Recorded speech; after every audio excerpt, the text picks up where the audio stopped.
আসসালামু আলাইকুম। ঢাকা শহরে কোনো পুলিশ নাই। আমাদের জাতীয় সম্পদ ছাত্রছাত্রী ট্রাফিক পুলিশের সম্পূর্ণ কাজ করতেছে। এবং দেখেন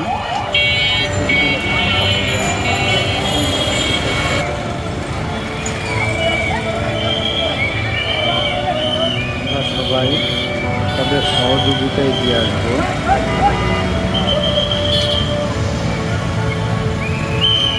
এরা আমাদের সন্তান। সাবধানে গাড়ি চালাবেন,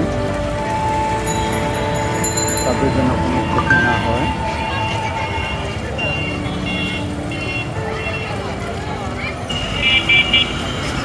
দেশকে পুনর্গঠনে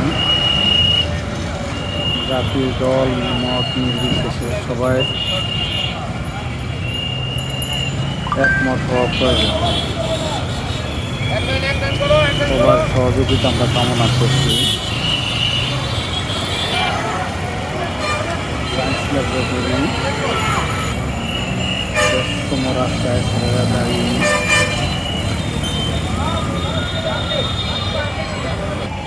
ট্রাফিক না থাকায় তাদের কাজগুলো সারছে।